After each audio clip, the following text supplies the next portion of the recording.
Finally, you're here. After a million teasers, we're here. Let's finally see what Uncle Melo has been cooking. Sorry. You didn't recognize me? Maybe now you see who's Melodart.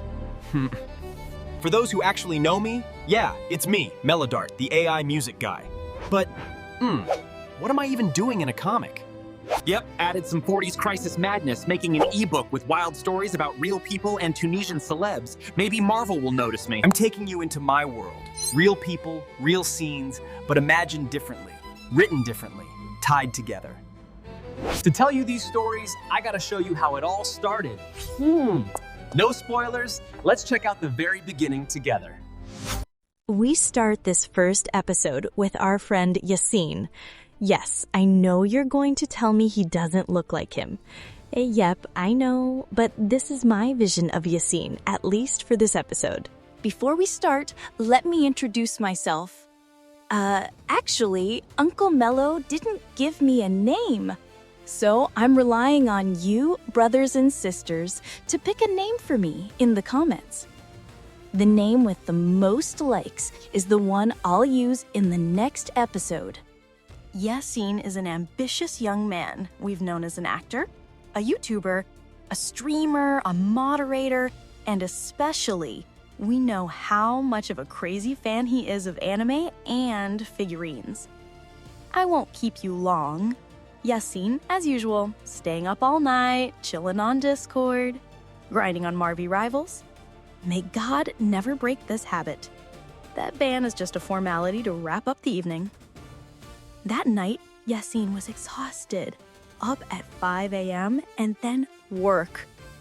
Poor guy. He fell asleep right where he sat and started dreaming of the gym podcast. And right in the middle of the dream, at the most critical question, Yassine woke up terrified by the sound of a mail notification.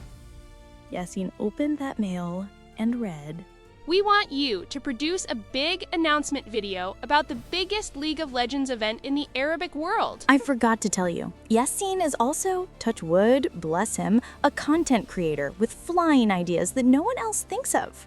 Yassine couldn't believe that he was going to be responsible for producing the commercial for the biggest Arab gaming event. He started to cook and strategize, as is his habit, coming up with a crazy scenario. Yassine remembered there was a new cosplay costume store in town and decided to go there, hoping to further develop his script ideas. Bro, Yassine couldn't believe his eyes. The very things he was looking for, he found them right at the entrance. The twin commas of the legendary Akali, and the Noxus axe of the beast Darius. Yassine bought them without thinking twice. After a few days, Yassine finished plotting, wrote the script, called the crew, and they got ready. Until filming day arrived. Yassine wasn't happy. Something was missing. True, he has the experience to manage the shoot, but honestly, he got stuck with the green screen and blue screen. What a mess. He said, "There's no other way. I have to call my brother Samy." That's it. Look, don't tell me he doesn't look like Samy.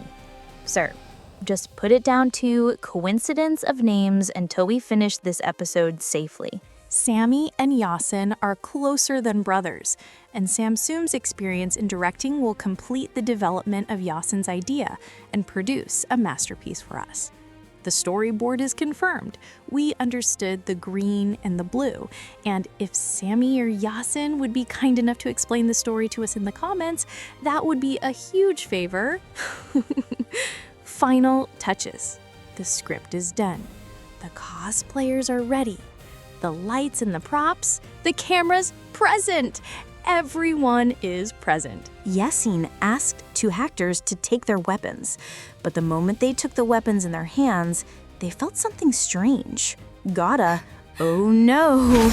The cosplayers Akali and Darius were no longer just acting a role.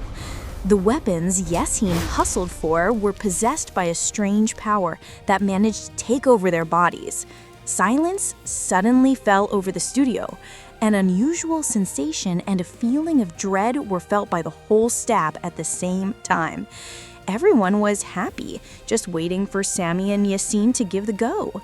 Samy smelled something fishy, yet he said, "That's just stage fright every time. It always hits me when I start a new shoot." Finally, some Zoom gave them the action. Darius and Akali stared at each other with a nasty look. You'd say there was an inheritance dispute between them. The fire was sparking between them. It seems this night is not going to end well. The set shakes as Akali lunges forward, trying to stab Darius with her kamis. Darius, like a loose lion, roars and swings his massive axe wherever it lands, shouting, "You have nowhere to run from me, Akali." The fight went out of control. Iron striking iron, sparks flying, illuminating their angry faces. Akali does a roll backward and delivers a quick strike. Darius answers with a powerful blow. The fight heated up and the place turned into chaos. The cables were cut, the equipment smashed, and Samy is still filming and won't miss anything. Maybe today we are witnessing the strongest fight in the history of commercials announcements. This is your last chance. Finally, we reached the final blow, the shot Yassine plotted for. Darius and Akali clashing fiercely, the two weapons meeting each other. But what happened wasn't what Yassine planned. A massive explosion resulted from the strike. Everyone in the studio disappeared, except Yassine and Samy. And in the place of the explosion, a large vortex appeared. Our heroes tried to escape the vortex, but it was impossible. Both of them were absorbed and ended up in a strange place. The place is bizarre. The sound of the vortex is deafening. Doors are flying everywhere. What is this?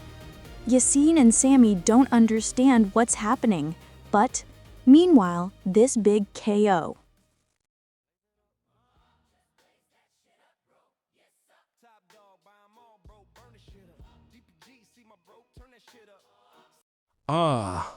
Hello everyone.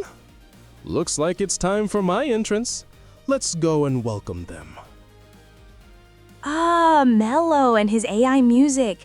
So we were with Yassine and Samy, who don't understand what's happening, and I feel they regret giving the okay to Uncle Melo to be in his comics. And speaking of Uncle Melo, it's true. It is now time for him to pop up and explain this tangled mess. Welcome, welcome. I've wanted to meet you for real for years. I ended up hosting you here in this virtual world. Let me introduce myself. I am Melodot. You can call me Uncle Melo, and I am the guardian of the gateways to the worlds of creativity and imagination. And today, you are in my hood, the Nexus. Here is the heart of infinite imagination. Every film, every comic, every song, every game imagined by a human brain was born right here, thanks to you. And my only job, along with my twin brother, is to guard it and feed it. The multiverse isn't fiction brought by Marvel or DC. It is a reality we live because we are the ones creating it with our imagination every day and every moment. And this is the power of human creativity. But glory be to Allah in His creation. Just as there is creativity, there are also enemies of creativity. And just as there are bright ideas, there are evil ideas. My twin brother was the guardian over them. But unfortunately, as every story told in this subject goes, the dark side managed to seduce Uncle Melo's brother, and he is currently destroying the gateways and worlds of creativity. To this day, we don't understand how or why. All we do know today is that the gateways of imagination are fading and worlds are disappearing completely, except that some survive this destruction for a reason we still don't know. Now it's time for a pause to clarify a few points. First, I imagine you understood that other heroes will join Samy and Yassine to begin our journey with the madness of Uncle Melo. Second, for sure, since we're in different worlds, it is normal to find Yassine in a form and look you don't recognize. But I assure you, if we continue with the comics episodes, you will find more than one version and more than one world for our characters. For example, you might find Down in the middle of a movie from the year 43, just as you might find Maram inside the game Chained. Uncle Melo practically wrote all the stories whose beginnings are based on something real, and then your Uncle Melo starts to drift or improvise. Let's back to our final scene of this episode. Our two heroes didn't understand yet why and how they can help. Uncle Melo answered Yassine and Samy and explained to them that the only solution is for us to try to understand who is behind the story and how we can manage to stop this destruction. And that with them, the squad is complete, whose mission will be traveling through worlds and gateways, chasing whoever is behind what's happening, and especially preventing that world from disappearing. Last but not least, I want to thank everyone who accepted, refused, or hasn't answered yet about being part of this work. It means a lot. Allah willing, Uncle Melo will live up to the standard. Choosing to make this work 1000% artificial intelligence is a crazy adventure, and creating it entirely without using any tools to make the work easier was even harder. Surely, some of you I've worked with understand what I'm saying. How drawing or animating a single character requires tens of lines of prompts from your Uncle Melo. All I have left to say is, see you soon, Allah willing, in the next episode. And thank you to everyone who liked or didn't like this work. In the end, it is an effort, and it's impossible to please everyone. Bye-bye.